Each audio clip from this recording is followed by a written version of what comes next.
Hello everyone, it's time for another ProGuides video. My name is Nathan Ng, and today will be the first installment of our new and improved series called Silver Struggles, where we'll be looking at a demo from a silver level player and reviewing some of their gameplay. We've been receiving a lot of requests to bring the series back, and after some discussion, we've decided to finally do it.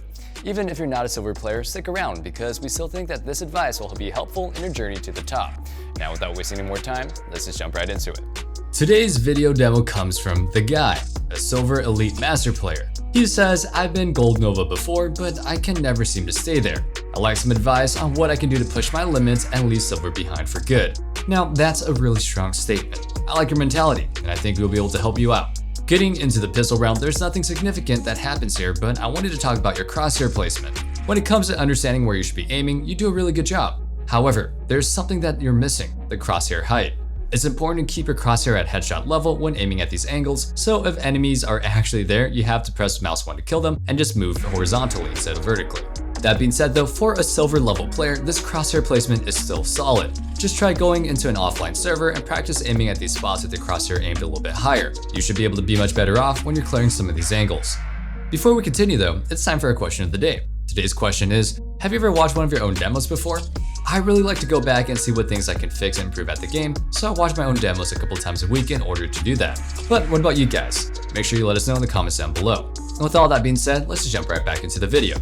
Alright, let's talk about your economy. Looking at round number 5, your team is trying to buy up to win the round. However, you decide to save. That's not a good look for you, even if you might not agree with your team's decision. Following up on round number 8, you decide to buy up when the rest of the team is saving. You do this again on round number 17, opting to buy up instead of saving with your squad. The most important part about managing your economy is to make sure that you're on the same economic decisions as your teammates, even if you may not agree with it. By buying and saving all at the same time, it keeps your economy in sync and gives you the best chance possible to win on your buy rounds, since everybody will have fully bought rifles, armor, and grenades. This is a team game, and working with your teammates gives you a much better chance of winning the game than trying to do it alone, even if they are being annoying. If you're not sure how the economy works, you can always book a session with one of our expert coaches at ProGuides.com. They go ahead and explain it to you alongside some other things that can help you improve your game. Here on round number 3, you make a very questionable decision by trying to go outside without using any grenades. Because of this, you end up dying by an opper, sitting inside the garage without contributing anything to the round.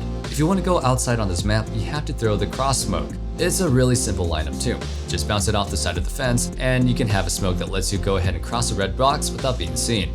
It seems like, in general, you're not always buying the maximum amount of grenades that you can.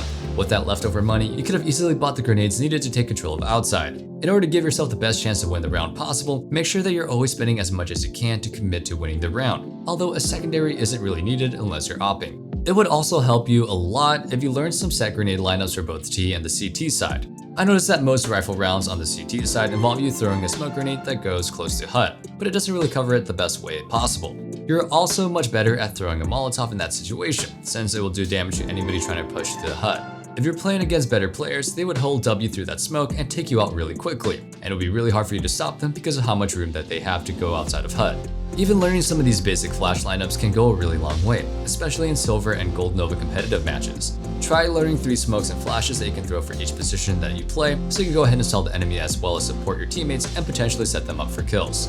Moving on to round 9. Before I criticize you, I just like to say that this shot you hit on the ramp is dirty. I can tell that you've been working on your aim. That being said though, one thing I noticed you do when using a rifle is moving as soon as you're shooting, which is a big no-no in Counter-Strike. This is making your shots a lot more inaccurate and negates all of the time that you spend working on your aiming skills. The secret to fixing this is doing what's called counter-strafing. Counter-strafing is when you're moving one direction, let go of that key, and press the opposite key at the same time. For example, if I'm moving right with my D key, I can counter-strafe by letting go of D and pressing my A key at the same time.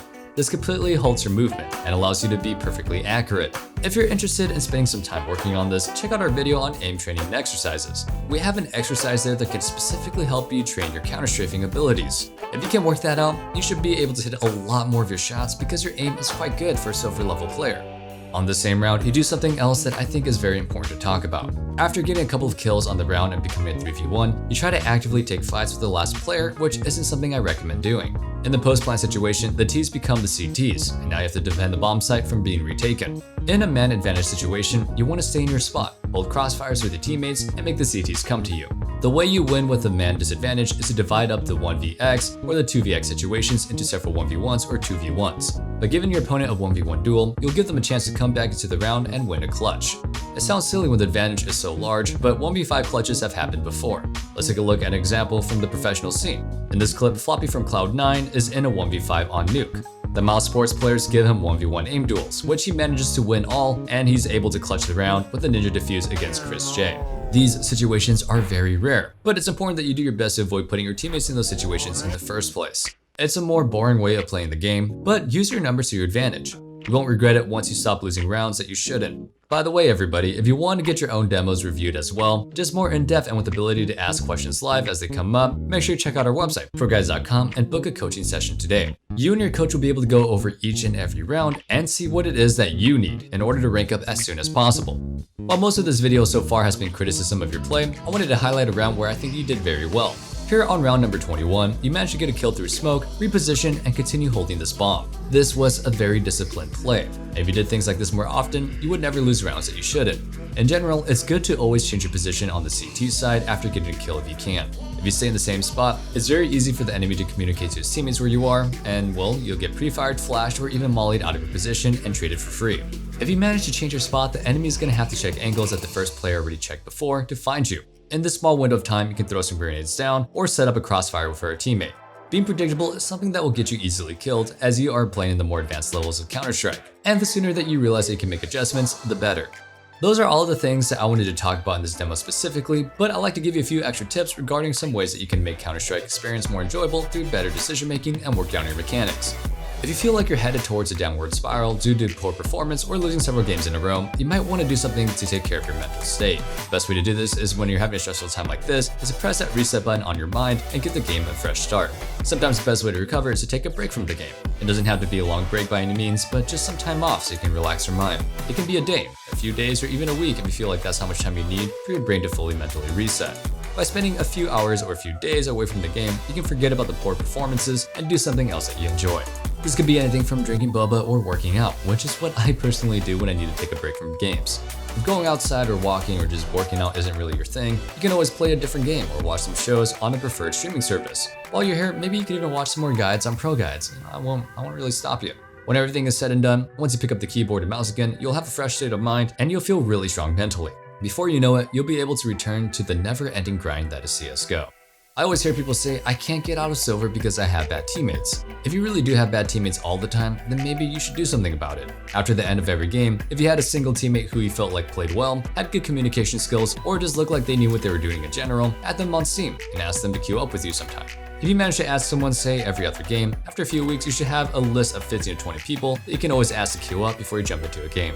This should minimize the chances of having those really bad teammates that you always complain about. Give it a try, and let me know how it goes in the comments down below. That's going to be the end of this video. Hopefully this allowed you to gain a better understanding of some ways that you can improve as a lower level player. If this advice helped you improve and win more matches, leave a comment down below. Be sure to like, comment, and subscribe, and hit that notification bell so you don't miss out on any new content. Best of luck in your competitive matches, and as always, stay safe, stay healthy, and have a wonderful day. Peace.